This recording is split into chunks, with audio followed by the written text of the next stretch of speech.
Moin aus dem Wunderland und herzlich willkommen in der Atacama-Wüste. In den letzten Folgen wurde euch ja von Gerd schon viel erzählt, was wir uns hier so vorstellen, was er sich so vorstellt, was so mit der Atacama-Wüste so auf sich hat. Und ich nehme euch heute mal mit und zeige euch, wie wir versuchen, das alles umzusetzen. Denn unsere Ideen sind ja meistens so riesig und dann stellen wir fest, wir haben gar keinen Platz. Und dann kreuzt plötzlich die Bahn oder ein Fluss unsere Planung. Und wir stellen fest, dass plötzlich aus einem Riesendorf wir einfach nur eine kleine Fläche machen können. Und in dieser Folge möchte ich euch einfach mal mitnehmen und zeigen, wie wir das Ganze einfach umsetzen.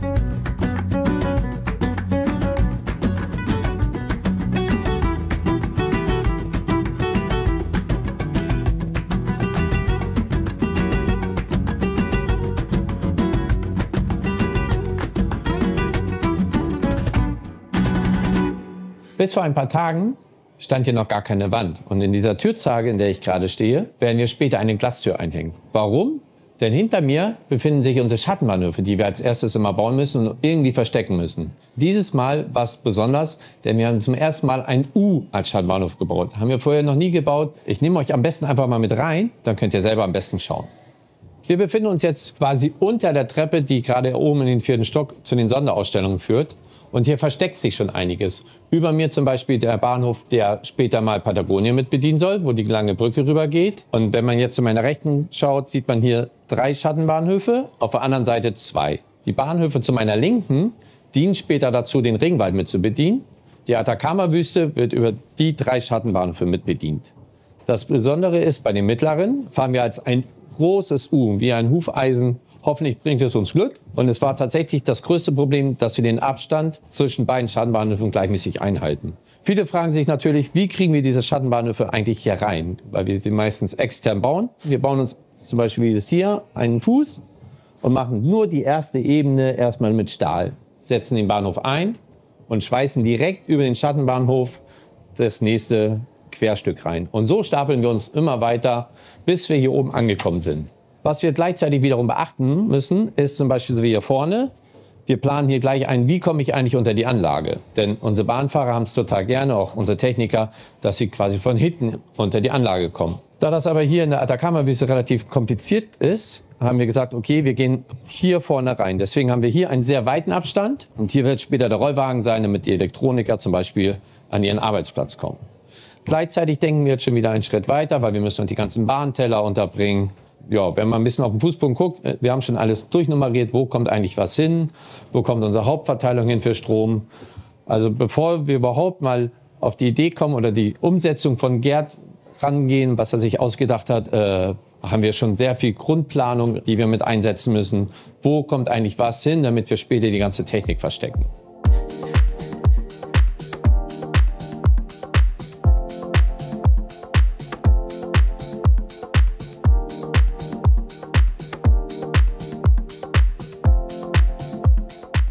Wir kommen einfach mal schon zu einer ersten Besonderheit in diesem Bauabschnitt. Und zwar ist es diese weiße Wand, wo man ein bisschen Stahlgerüst sehen kann. Denn das ist unsere Rückwand und diese Rückwand steht mitten in der Anlage.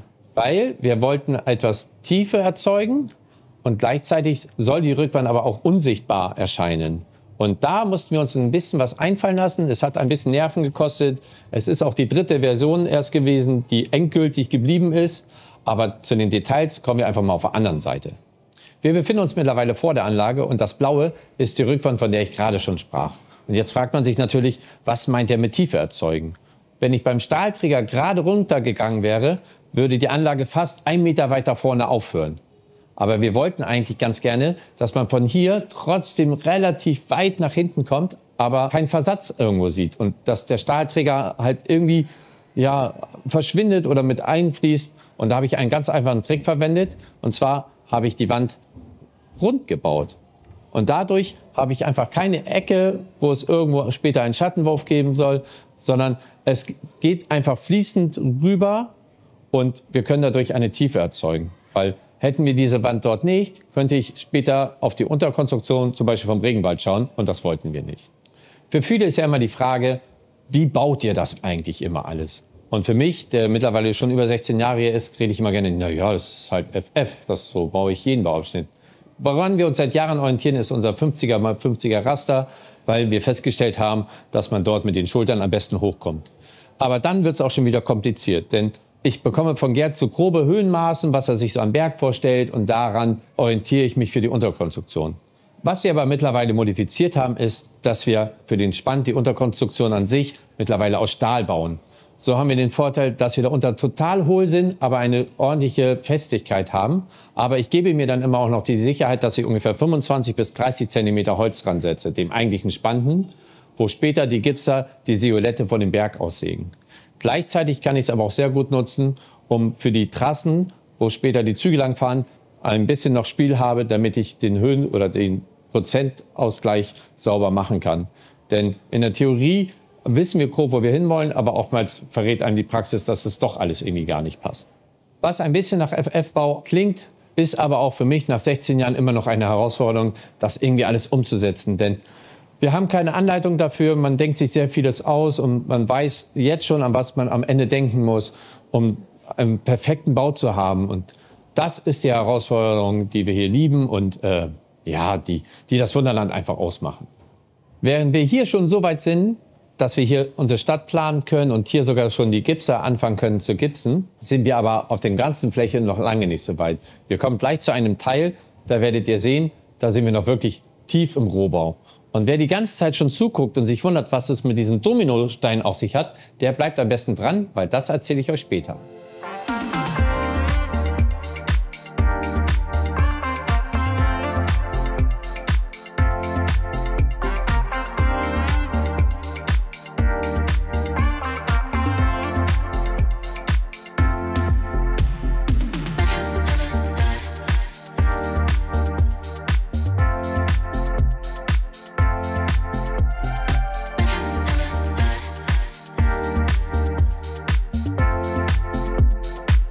Was man jetzt hier aber schon sehen kann, ist grob der Trassenverlauf. Den haben wir einfach schon mal festgeschraubt, damit wir wissen, ob wir überhaupt hinkommen. Wir haben auch das Flussbett schon eingesetzt und man sieht schon überall Löcher in der Anlage. Wir bohren die Löcher schon mal sehr früh, weil es dann einfacher ist für später zum Kabellegen. Denn wenn wir erstmal alles zugebaut haben, würde man im Notfall so mit dem Akkuschrauber stehen.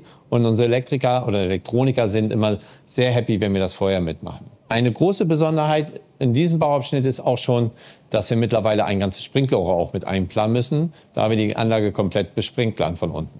Dass unser zweiter Vorname Wunderland manchmal Programm ist, merkt man hier vorne. Denn wir haben quasi, die Trasse ist schon fertig, sie ist schon ausgerichtet, aber jetzt kamen wir auf die Idee, hey, wäre es nicht auch cool, weil hier vorne ein Bahnhof reinkommt, dass wir die Trassen wieder ins Holz einlassen, dass sie quasi am Ende bündig sind mit der Oberfläche. Denn wie bekannt aus einer Wüste, wenn der Sand dort erstmal rumfliegt, dann bleibt er überall hängen und man sieht später wirklich nur noch eigentlich die Schienen ganz leicht aus dem Sand gucken.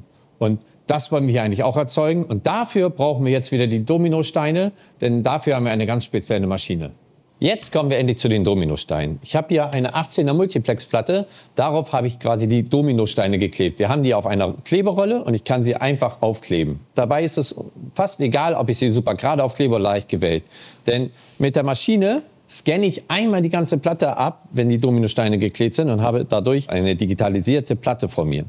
Anschließend lade ich die Zeichnung, die ich vorher vorbereitet habe, auf die Maschine. Ich kann sie hier schon sehen. Das Besondere an der Maschine ist, sie gleicht mich innerhalb von 2 cm aus. Heißt, ich muss nicht 100%ig führen, sondern die Maschine kann mich dabei ausgleichen. Es ist also eine CNC und eine Oberfräse in einem. Der nächste Vorteil ist, ich kann mittlerweile riesige Flächen am Stück fräsen. Und das haben wir hier vorne schon einmal gemacht, wo der Bahnhof später hinkommt. Das war früher unmöglich. Mittlerweile ist es machbar und für mich eine super Erleichterung.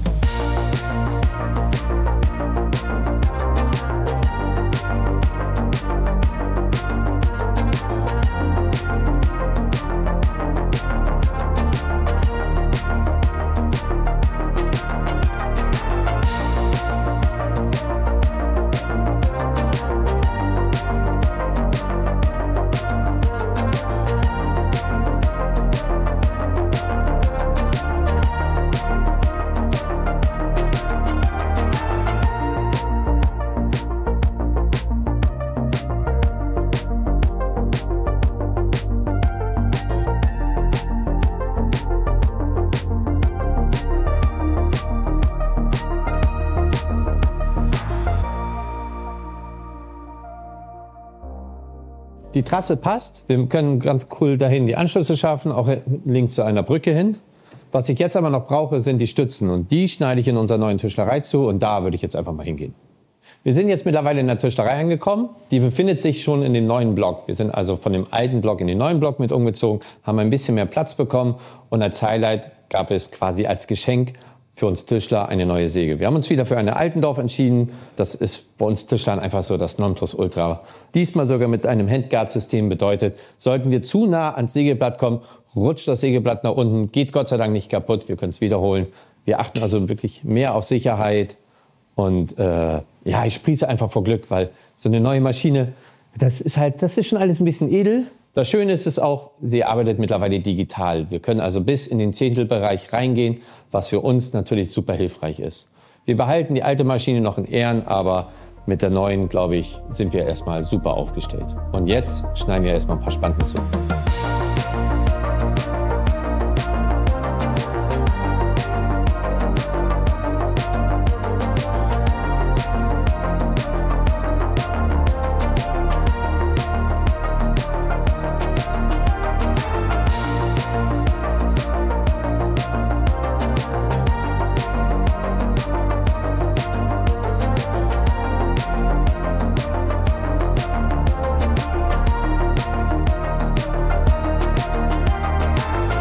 Die Klötze sind zugeschnitten, ich runde diese noch und werde sie noch mit Brandschutzfarbe versehen.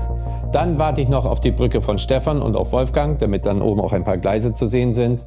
Heißt, wir müssen noch ein bisschen warten, bis wir das nächste große Atacama-Update rausbringen können.